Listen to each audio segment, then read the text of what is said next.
Us right into a 7 News investigation tonight. Your school is hiding secrets about teachers who couldn't hack it in the classroom. Bad reviews and explicit details of bad behavior are hidden away in secret files. It means a teacher forced out of one job is able to get rehired somewhere else with a blank slate, and there's no way to know what's buried in their past. As investigative reporter Gordon Dill found out, upstate schools are burying more bad news every year. We found something called separation agreements. That means contracts between school districts and employees who are allowed to resign instead of being fired. We found 9 upstate districts that use them, and 5 of them have agreed to use secret, sealed files to bury and permanently hide negative information about some former employees. In 2014, the Oconee County School District made national news. People magazine, the Washington Times, even celebrity blogger Perez Hilton picked up the story of Charlie Fowler. Because Fowler, who was then the assistant principal at Walhalla High School, took a picture of a 6-year-old girl at Walmart, posted it on Facebook, and wrote the caption, "Honey Boo Boo" at Walmart. But all that publicity didn't stop the Oconee County School District from trying to keep Fowler's story a secret. Using a legal document called a separation agreement, they agreed to hide all emails, correspondence, and documentation that show concerns about Fowler's performance in a separate, sealed file. The district promised if a new employer called asking what happened, it would give a neutral reference, not mentioning the Honey Boo Boo incident.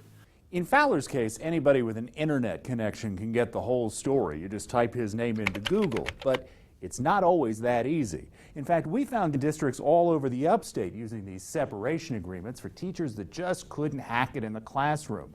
Teachers who got in trouble for sexual harassment or who were escorted from the building.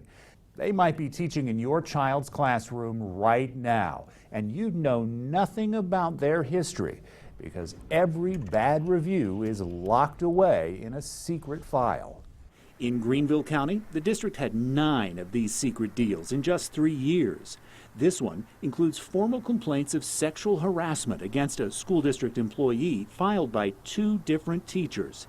Several more said the employee made them feel unsafe.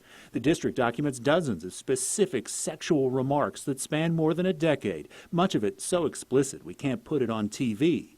But in 2014, because of the district's separation agreement, all those documents disappeared from the employee's personnel file.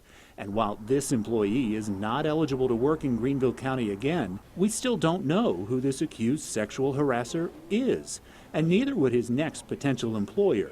The unidentified teacher could be working in an upstate classroom right now. Obie Lyles is the district director of communications. You can understand why that would be a little unsettling to somebody. Well, again, we're not talking about high-level offenses. We're talking about performance-based issues. What does that mean, performance-based? Well, they're not performing to the standard in the classroom. Here's why that matters.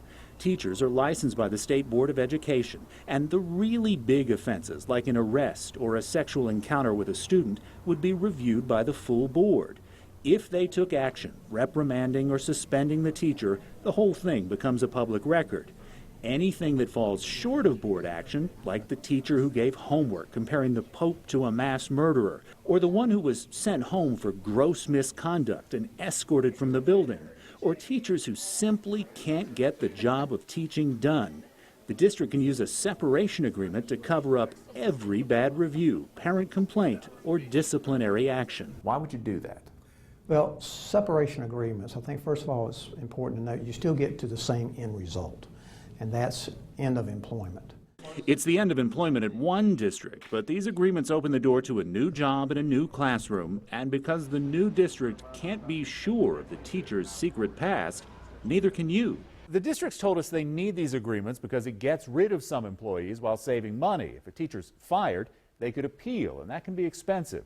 So by allowing them to resign, they end the process faster and cheaper. As for getting rehired, the key may be that neutral reference.